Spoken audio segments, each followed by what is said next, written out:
everyone, my name is Lindsay. It is so nice to see you guys here today. For those of you who are returning, thank you for coming back. I really appreciate it. And for those of you who are here for the first time, I hope that you find this stuff really helpful and inspiring.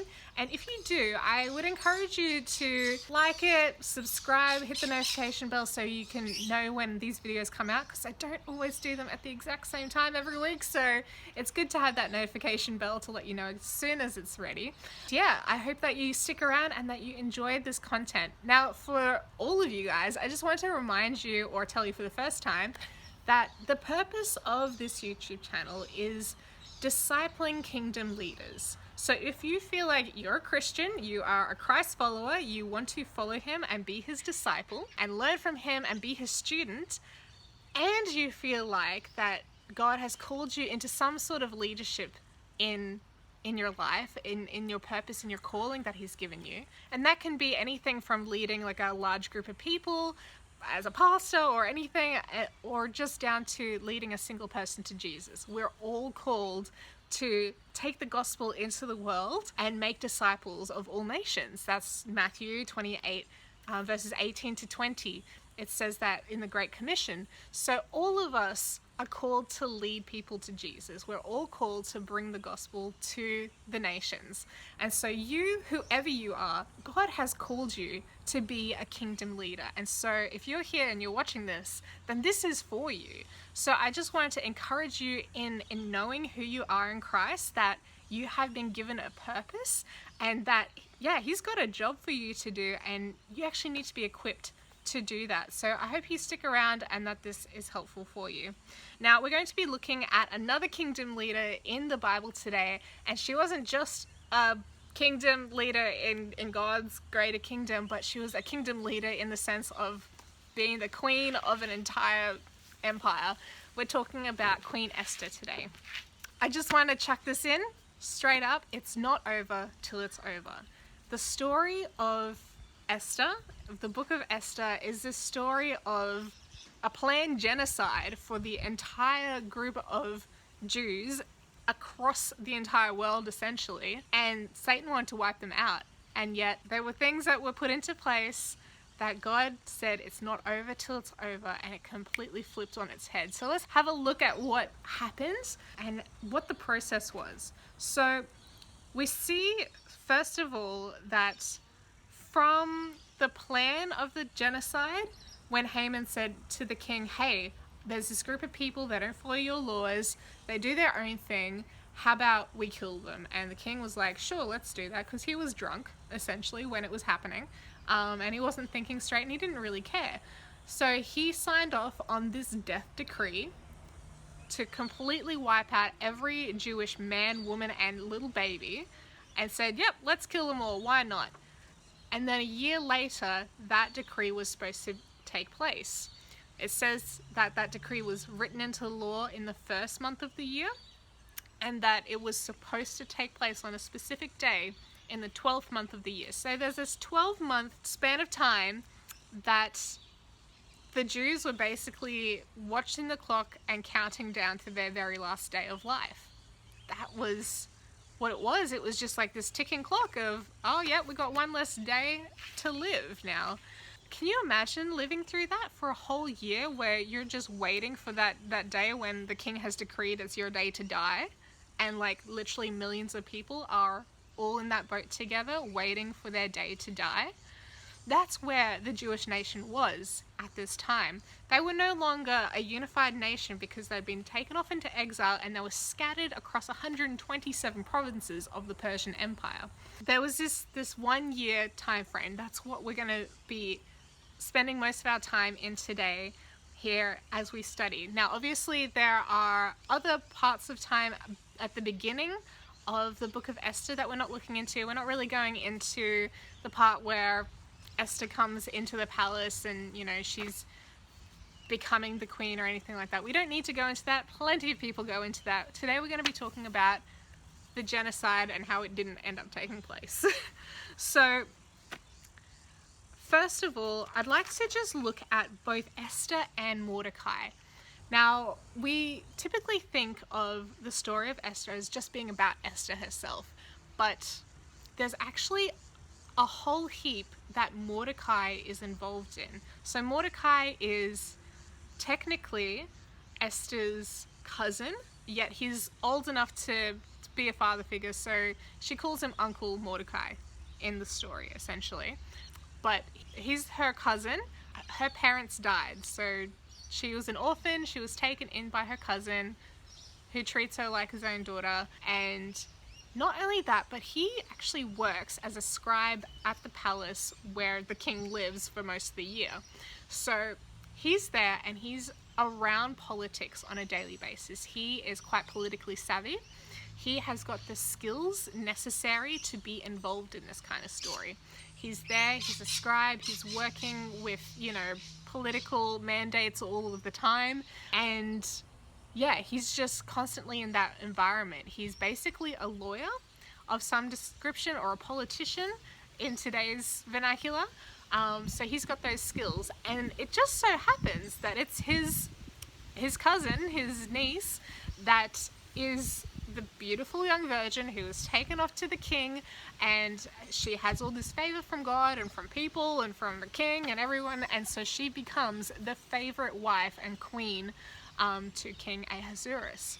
And so she's there and he's there. So Esther and Mordecai are both in this political realm together. They don't get to see each other. They don't get to really communicate with each other, except for when one of her eunuchs manages to get a message across to her from him. But he's always watching out for her, wondering about how's she going. And he's also, before she went off to the palace, before she was taken away, he told her, don't let anyone know that you're a Jew. This is a very politically important piece of information. We're not in favor. We can't let anyone know who we are. Yeah, don't let anyone know who your family is. It's very important that you keep that a secret. Just keep that under your hat, okay? So he has advised her from the very get-go in a political sense. And then when she's in there, a few years go past, she's become this favorite queen, and then she's no longer quite the favorite anymore, as it turns out. Not many people know this, but if you look really closely, I think it is chapter 2 verse 19, and it says, when the virgins were gathered together a second time. So basically Esther was no longer the king's favorite. We're not told why exactly, but whatever reason, he just kind of fell out of love, and he's like, all right, let's get some more virgins in here. She wasn't doing it for him anymore. Like, the honeymoon phase kind of wore off. And so a few years go past. She's in there for a year. Then she goes in to be with the king. Then the king chooses her to be his queen. And then the honeymoon phase wears off. And then he gets all these other virgins in there, and he's sleeping with them. And, he's got this full-on harem going. And in this time, when she is sort of not the highest favorite anymore, this is when Haman comes on the scene. And we know that Haman is not a good guy. He's essentially the baddie in this whole story, and he's got this entire vendetta against the Jews. He decides that, for whatever reason, there's a whole bunch of reasons that we're not going to get into, but he decides that he doesn't like the Jews, essentially, and he wants them to die. So he goes, he casts lots, which is a spiritual activity that happened in those days, getting the gods to basically sign off and say, this is the day that you want to do this particular thing. So he went and asked the gods and said, hey, what day should we try and kill off this entire group of people, this ethnic group? And it landed on this particular day in the 12th month, and this is happening in the first month. And so he comes to the king, gets the king nice and drunk, and then says, hey, the gods have essentially said that this is the day to kill off this group of people. I'm going to tell you that they don't keep the laws of the land, and that'll be my excuse. And the king is drunk as a skunk, essentially, so he's like, sure, let's do that. And, oh, you're going to give me some more money into the treasury? Sure, I'll definitely take it and do that for you. So the king signs off on it, and it says that the city of Susa was perplexed. Like, they get the news that the king and Haman are sitting down and being drunk and writing up this law to kill off a whole bunch of people without cause. And they're like, what? what just happened? Okay, I mean, and so a lot of the Jews, yeah, basically the Jews across the entire empire were like, oh, we now have to count down the days of our life, and there's about 12 months left, 11, 12 months between the time that this law was written and the time that they were supposed to actually be killed. And so they're like, all right, we have a year left of life, what are we going to do with ourselves? So basically, as soon as that happens, when Mordecai hears about it, he like puts on sackcloth and ashes, which are mourning clothes. He is like going around in mourning. He's not allowed to go past the palace gates to do this. Nobody's allowed to do that. They get their head chopped off if they did. So he's going around the whole city as much as he can and basically displaying, this is a horrible thing. Like, we're all gonna get killed. Like, this is not okay. Why isn't anyone talking about this? We've all got like a date for our death now. What the heck? And so he's going around, and finally it gets the attention of some of the people at the palace, and they go down and ask him, what are you doing?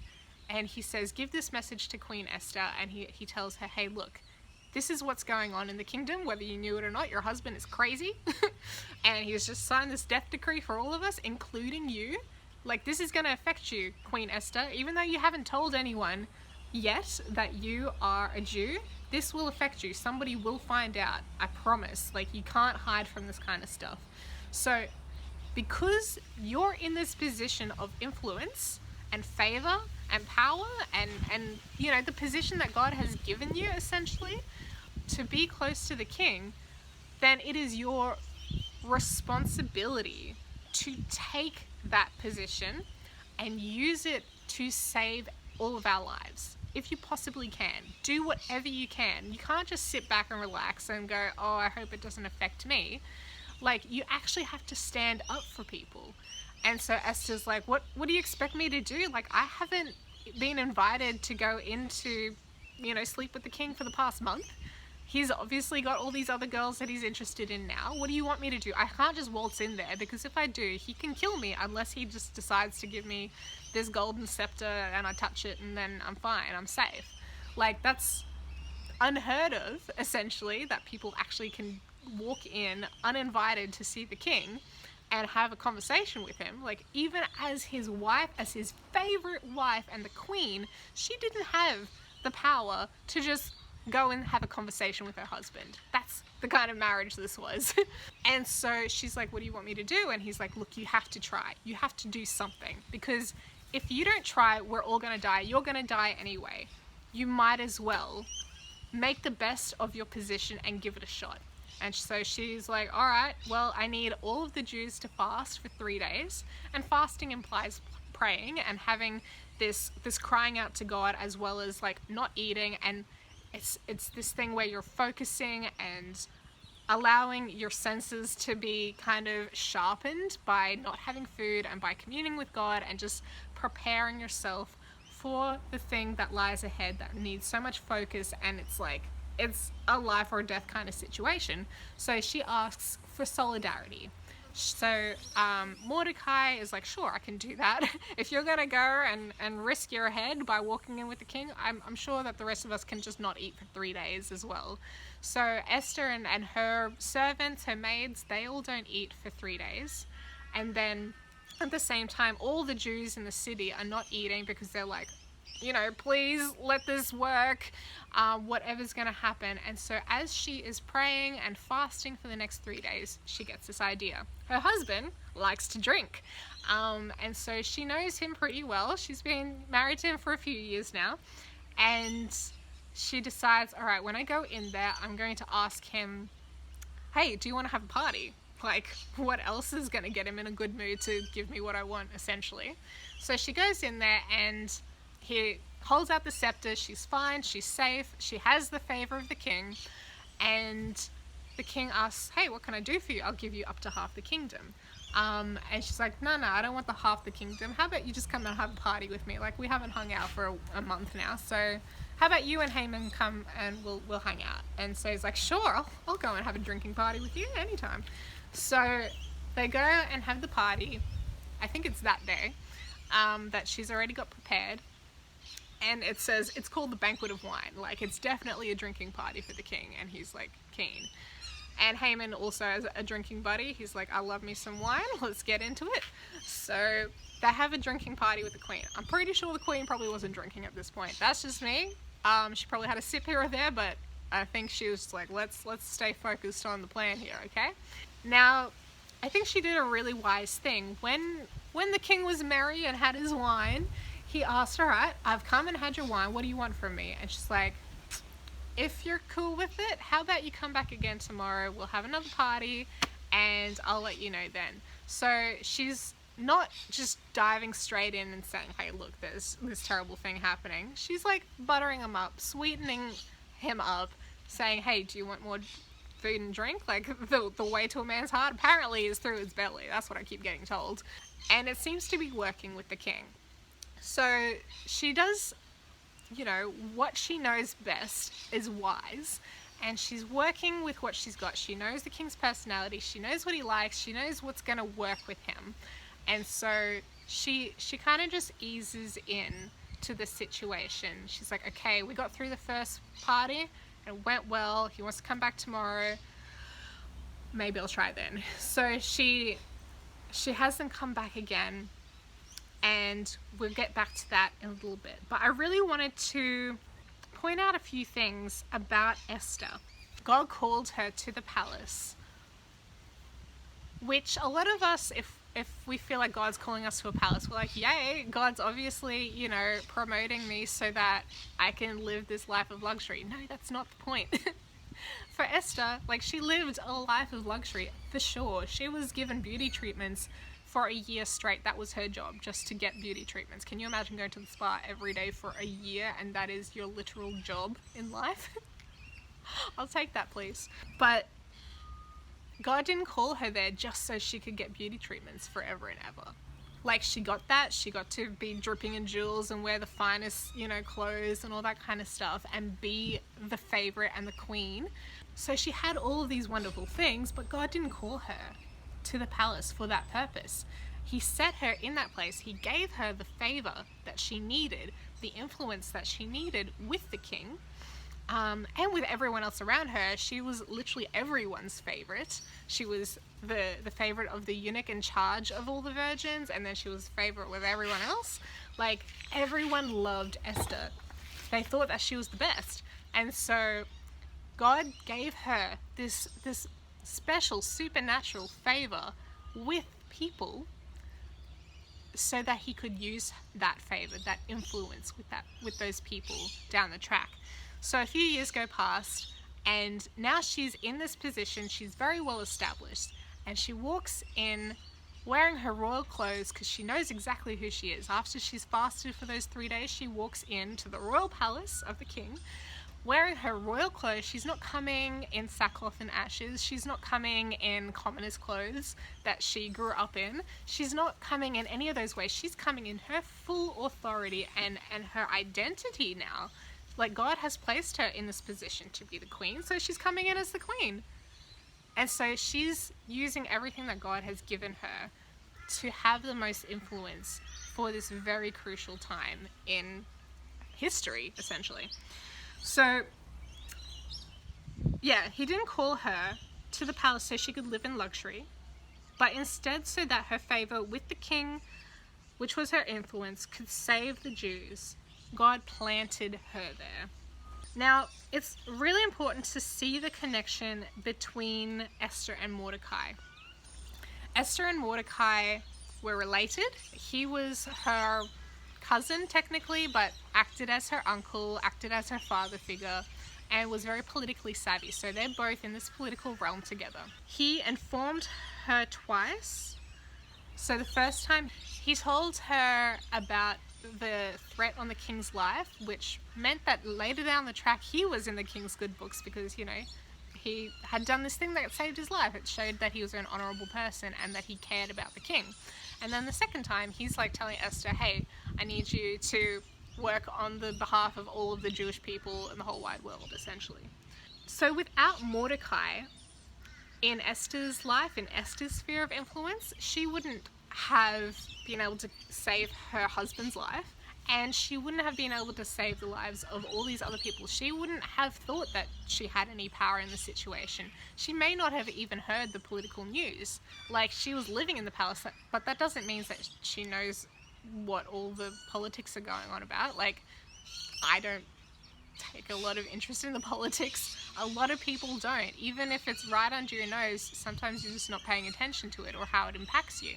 So without Mordecai there, in her sphere of influence, she wouldn't have put the pieces together or done anything with it. So even when she is told that this stuff is going on and that the lives of the Jews are in danger, and essentially at this point they're going to be killed, without Mordecai there pushing her to use her influence, she may not have used it. She was like, what do you think I can do? She had no confidence at this point in what her position could do. And so she needed Mordecai to encourage her. I find this pair very interesting, that God didn't just send Esther in to be with the king by herself. He sends people out in twos. Now we see this in the New Testament when Jesus is sending out his disciples to all the different villages and towns before he gets there. He sends them out in twos. And this is really important for any disciples of Jesus to take notice of, that he doesn't send us out alone. He sends us out on missions in groups of two, at least. And he's always with us as individuals anyway, like the Holy Spirit is always with us. But he always sends people out with a partner, whether that's a marriage partner or whether that's like a partner in crime. Like this pair was, close relatives who were unified and they were on the same page and they essentially had the same mission, but they were just working from two different parts of the palace essentially to get the job done. And they didn't even know exactly where they were going a lot of the time. But God was putting all the pieces together. It looks like a chess game in my mind, with the queen, and then all these other political pieces moving around for this game of chess to take place. So God put them both together. There is so much that we can see with Mordecai. He also was not just somebody to inform Queen Esther about what was going on and encourage her, but even down the track when he ended up taking Haman's place and he was all of a sudden promoted to a very highly favored position in the political realm, he already had the skills to write a new law to protect the Jews when he replaced Haman. So Haman ended up dying on the gallows that he set up for Mordecai. And then Mordecai completely flipped the script again. Like, he had the power. He wasn't just some commoner who didn't know how to read or write or anything. He had the political ability to save the Jews, like when he got into that position of favor. So Esther was visibly in a position of favor for the majority of the time, and Mordecai was this guy who Haman hated and Haman wanted to kill. And then all of a sudden, Mordecai is thrust up into this position of power, essentially overnight. Like, he aggravated Haman to the point that Haman, the enemy, acted rashly and he got caught out in this. But this all happened on the second day, on the second banquet day. So with Esther and this banquet, so the first day, Haman's having a good time, and then he sees that Mordecai is still not bowing to him on the way home, and he gets home and he tells his friends and his wife, and he's saying, I had this great time with the king and the queen, and the banquet was great, there was so much good wine, but none of that is really worth anything because there's this Mordecai and I hate him and he refuses to bow down to me and he's just making my life the worst. He's a thorn in my side and I just want to get rid of him. So his wife suggests, quite practically, I guess, why don't you just kill him? And he's like, yep, sounds like a good plan. So he sets up the gallows and he heads off to the palace to suggest to the king, how about we go and hang this guy Mordecai? Now he's on his way to the king just as the king cannot sleep that particular night. I don't know why he can't sleep, but he decides that the most boring thing in the entire universe is the court records, and maybe if somebody reads him the court records, it'll be like a lullaby and put him to sleep. And so he gets somebody to read the records to him, and they just so happen to read the part where Mordecai, the Jew, essentially saved the king's life by informing about the two gatekeepers who wanted to kill the king earlier in the story. And so the king's like, well, did we reward this guy? Like, surely we should give him something for it. Like, what was done for this guy?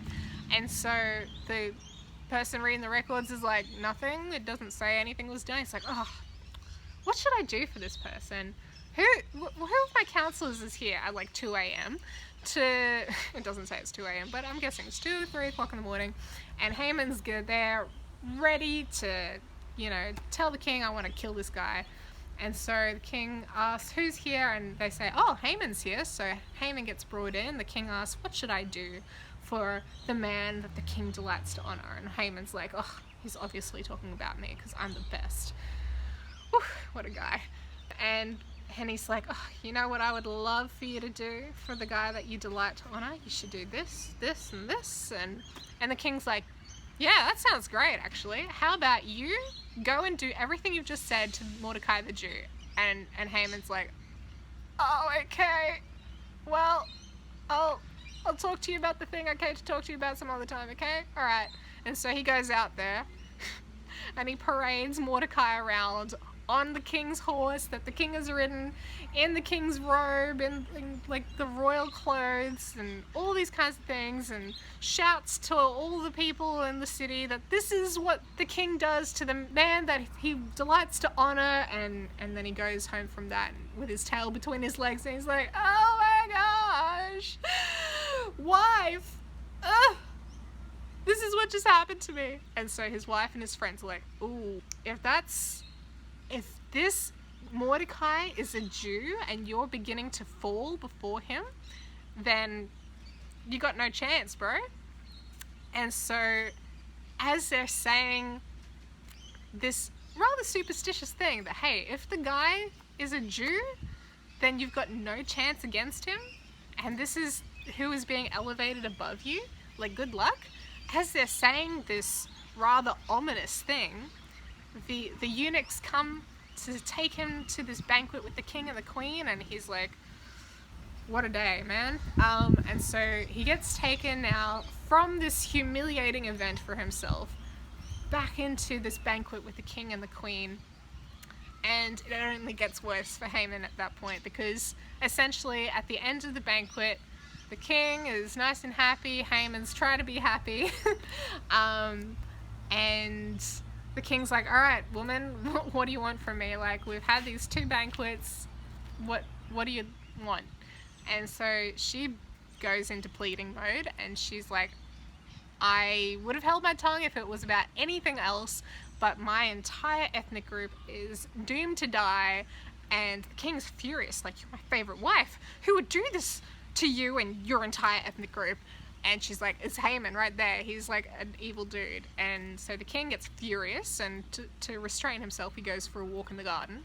And Haman is clearly coming to his senses about everything that's going on in his life, and that the whole world is crashing down around him, and that the king plans to do something pretty bad to him. And so he goes and tries to plead with Esther to save his life somehow, and in doing so he trips over and falls on top of her, and by the time the king comes back it looks pretty bad for Haman, and he's, being accused of assaulting the queen. And so he gets a sack put over his head and he gets dragged away, and the eunuchs who are there dragging him away are like, oh, you know what I saw earlier today when I was bringing him here? He's got a gallows set up for the guy that you delight to honor, and he wants to kill that guy. So, and the king's like, hang him on that same one that he set up for my favorite guy who I delight to honor. And so Haman, I kind of half feel sorry for him at this point. Like, he's just dug himself so many holes that he can't get out of. Anyway, so there are some key terms about Esther that I want to look at. So Esther, favor is a key word. We see the word favor in chapter 2 verses 9, 15 and 17, in chapter 5 verse 8, in chapter 7 verse 3, and chapter 8 verse 5. We also see the word royal like a bunch of times. We see it 3 times in chapter 5 verse 1, referring to Esther and her surrounds and what she's wearing. And we also see the word royal used for Mordecai a couple of times in chapter 6 verse 8 and 8 verse 15. Now, I just want to include in here at this point that chapter 6 verse 8 is actually foreshadowing chapter 8 verse 15. So chapter 6 is talking about, let a royal robe be brought which the king has worn, and a horse on which the king has ridden, which has a royal crest placed on its head. This, if you have a really close look at it, this is exactly what's happening a little bit later in chapter 8 verse 15, where Mordecai, it says, went out from the presence of the king in royal apparel of blue and white, with a great crown of gold and a garment of fine linen and purple, and the city of Susa rejoiced and was glad. So not only is the king delighting to honor Mordecai on this one occasion, right before Haman is killed, but then a little bit later, Mordecai completely takes over from Haman, and he ends up wearing more royal clothes. So we see this royal clothing and this royal position coming into play quite a lot throughout this story. And one more point about Esther and Mordecai. It says in chapter 9 verse 29, right at the end of the story, it's saying, then Queen Esther and Mordecai the Jew wrote with full authority to confirm the second letter about Purim. So they are both considered to have authority by the end of the story. So not only is Esther beautiful and she has favor, and not only is Mordecai in this high position and he's now in favor with the king because he's done some pretty good things over the time, they are now considered by lots of people across the entire empire to have authority. They don't just have favor, but they also have authority. Now, I also want to talk about the enemies in this story. So we see a few different enemies throughout the story. Obviously, Haman is the biggest enemy that we see. We also see Bigthan and Teresh, who are those 2 doorkeepers at the start of the story that Mordecai, he hears their plan and then he tells the king about it, essentially. But a lesser known enemy in this story is, we see it in chapter 9, verse 1, I believe. And it's saying that in the 12th month, when the time came for the destruction of the Jews, by this point there was a decree written by Mordecai and sent out that the Jews could defend themselves from their attackers. But it says, on the day that the enemies of the Jews had hoped to overpower them, the opposite occurred. So Haman wasn't the only enemy of the Jews. We actually see that there's a lot of people across the entire empire who don't like the Jews. Like, they're just evil people and they don't like these Jewish people and they want to kill them. They're like, yeah, I'll totally be on board for a killing spree. Why not? Thank you. And so we actually see that there are numbers given of how many people went out to war against the Jews and who actually got overpowered in the end. So in the city of Susa alone, there was 500 on one day and another 300 on the next day. So there was about 800 people who tried to kill the Jews, but who ended up dying themselves. And across the entire empire, between India and Ethiopia, 75,000 people were enemies of the Jews. They tried to kill the Jews, but they ended up dying instead. So there's actually a very large cohort of people who considered themselves enemies of the Jews. Now, at the same time, there was a lot of people just who are a little bit uncaring, and they didn't care either way. They weren't going to go out there and kill the Jews, but they, weren't Jews themselves. They kind of didn't do anything with that. But it actually says that because Mordecai was now in such a prominent position and the Jews were now actually fairly much in favor at this point, and they were receiving so much protection from the king, that many of the people of the land became Jews because fear of the Jews fell upon them. They were like, oh, the Jews are actually suddenly no longer a hated minority group, but they're actually a powerful and protected group by the king. So we actually now want to associate with them. So not only did they associate with them, but they technically even converted. For a person to become a Jew, specifically a man to become a Jew, there was like this whole circumcision thing that had to happen. So heaps of people decided that the Jews were such a powerful group of people, they were so much in favor now, that we want to associate to that to the point where we are actually going to take on identity with the Jews. So it completely flipped it. They were no longer like numerically a minority group, but they were actually swelling in numbers by people converting so that they could be associated with this suddenly, powerful group of people. And beyond that even, there were heaps of government officials. It says in chapter 9 verse 3, the officials of the provinces, the satraps, the governors, and all those doing the king's work, so anyone who worked for the king, helped the Jews because the fear of Mordecai fell upon them. So they were like scared of Mordecai. They're like, had a healthy sense of fear of this guy. He's suddenly risen to power out of nowhere. And he's a pretty great guy. Like, we respect him. And so because there was so much respect for Mordecai, that on the day of the killing spree, that the genocide was planned, the government officials actually helped the common Jewish people. So this went from a day of everyone expecting to die that day, expecting to have all their enemies come down on them like a ton of bricks, and instead they were swelling in numbers and they had people on their side, they had the government on their side. Like, this was a really amazing, exciting time to be alive. And it was so exciting that the Jewish people turned this into a 3-day holiday where they gave gifts to each other. It basically turned into a 3-day Christmas every year, and it still is to this day. So yeah, I just have some final points that I want to share with you guys. That Esther had to choose to walk in her calling. She was called to the palace. She didn't realize at first that there was a bigger thing involved than just being the queen and being the king's favorite and being just this beautiful, wonderful person in the king's arms. But in the end, it took a lot of courage, a lot of boldness to step out and stand up for herself and for her people and make an effort at the very least, which turned out quite well. But she didn't have that assurance to begin with. Like, she didn't have a thunderous voice from heaven saying, you'll be fine. She just had to give it a shot. She's like, look, if I die, I die. I'm going to go in there, I'm going to give it a try, and if the king decides to kill me, then I guess I'm dying either way.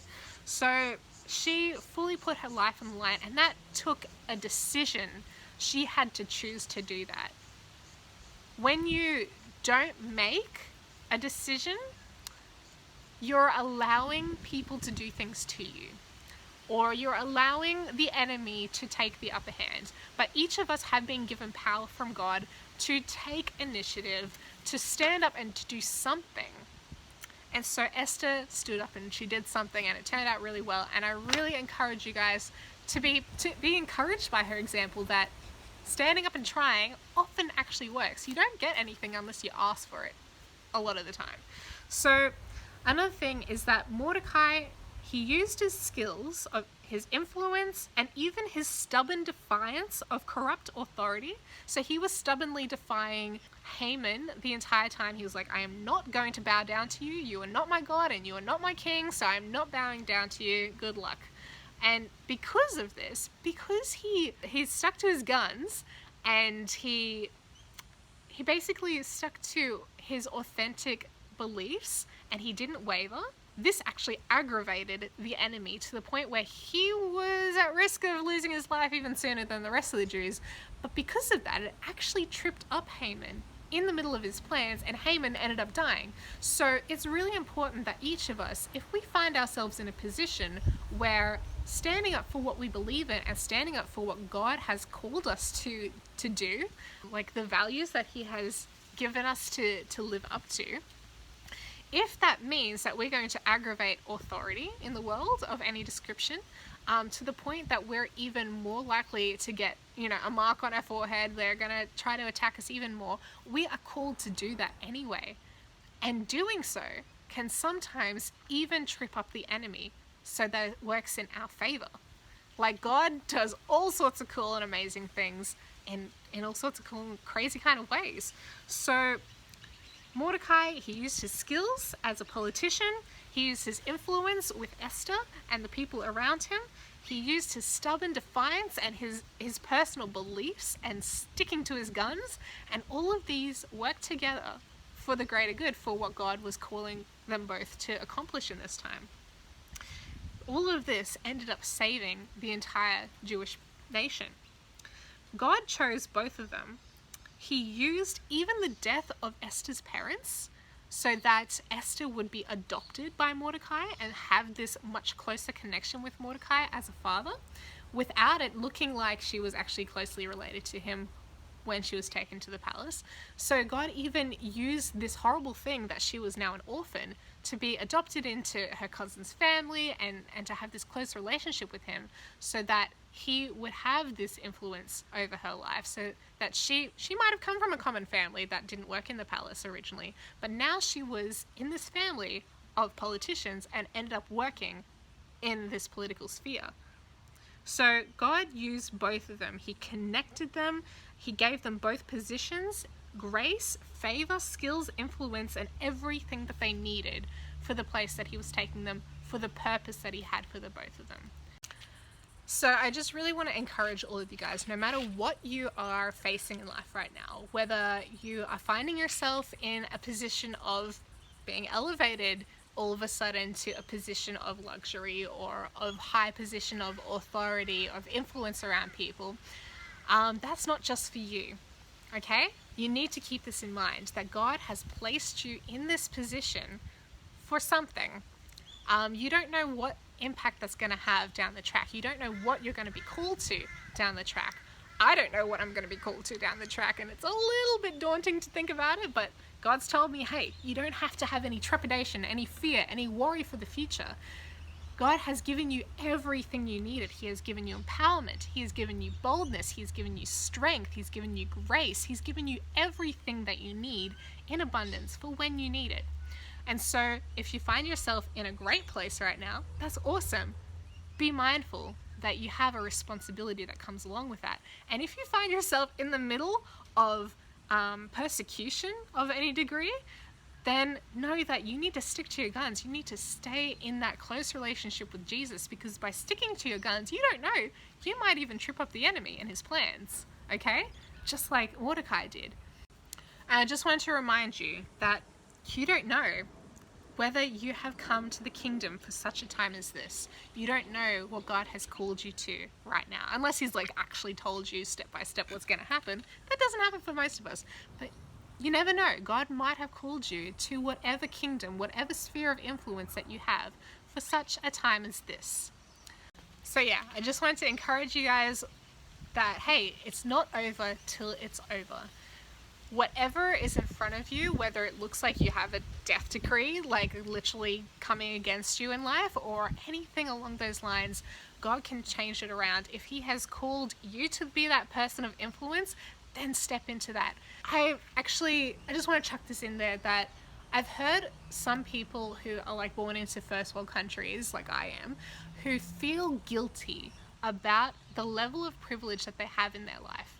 And my response to that has been, hey, God has allowed you to be born into this country, whether it's Australia or like America or whatever it is, where you have, access to food, clean water, education, peace, like no war on your doorstep, all sorts of different things. If you find yourself in a fairly privileged situation, then that is what God has given you as your sphere of influence, where you have a responsibility to go out and advocate for the people who don't have those things. There are literally heaps, like millions of people, billions of people across this planet who don't have access to clean drinking water, to food, to education, to safe political environments around them, all those kind of things. And they cannot stand up for themselves. They require advocates in this world. And for those of us who are born into much better situations in life, it's actually our responsibility, as biblical justice demands, that we actually stand up for those who don't have somebody to stand up for themselves. They cannot stand up for themselves. So even if you find yourself thinking about that kind of thing in life, if you feel God is calling you into advocacy and for social justice, for actual social, issues in the world, take that as your responsibility. Don't feel guilty that you are in the position that you are. Take that as your authority and your ability to actually make a difference for those who don't have that kind of thing. I heard a story recently of a woman in Cuba. Now, Cuba is a very poor country, and this woman, she literally had nothing. She managed to, have enough money somehow to buy some rice or beans or whatever, and she would often have literally 200 kids at her doorstep. She would feed all these kids a meal a day because their parents couldn't feed their own kids. But she wouldn't feed these kids unless they had a piece of paper signed by their parents saying that my kid came home and told me the story that you told them yesterday. So she would tell them Bible stories and make them listen to the point where they could memorize it and take it home and tell their parents those Bible stories, and then they'd come back and they would get to eat. So she used the little tiny bit that she had where she could spare a little extra to give these kids some food and also tell them Bible stories, and by doing so she was able to reach the parents of those children who could not afford to feed their own kids and who weren't able or possibly even willing to read the Bible for themselves. And so she was reaching them with physical food and with spiritual food for the whole family. And that was just a person who literally had nothing. Somebody brought her a $50 American $50 note and said, hey, use this to buy some food. And she's like, I've never seen this much money in my entire life, and she gave it back. and somebody else had to buy the money, buy the food, because she literally didn't know what to do with $50. So yeah, whatever you have in life, you actually have so much more than you think you do. And I encourage you to be actually really creative. And this is your homework for the week, is go and actually think about this and maybe do some journaling and go, what has God given me in this life? What kind of privileges has he given me? What kind of environment do I find myself in? What kind of skills do I have? What kind of influence do I have with people? Am I actually a beautiful influencer who's on Instagram or whatever and people follow me around? Can I actually do something with that? Or do I have influence because I am intelligent and I'm respected for my intelligence in a particular field? Or whatever it is, go and think about that. And ask God, hey, if you don't know what God's called you to do, ask him, what can I do with what you have given me? So that's what I really want to encourage you guys with today. He will answer you. He will give you a job to do, I promise. So this is a bit of a dangerous prayer. Don't pray it if you don't actually want to get up and do something. But if you do find yourself in the position of being a disciple of Christ, you actually have to get up and you have to share the gospel with the world. So however God wants you to do that, he will equip you for that. He already has equipped you. He's given you everything that you need in abundance, nothing lacking, okay? And he will give you wisdom in abundance without reproach. It says that if you need wisdom, ask him. He'll give it to you. If you need anything to do his work, he will give it to you, and he will always make sure that your bread and your water is sure.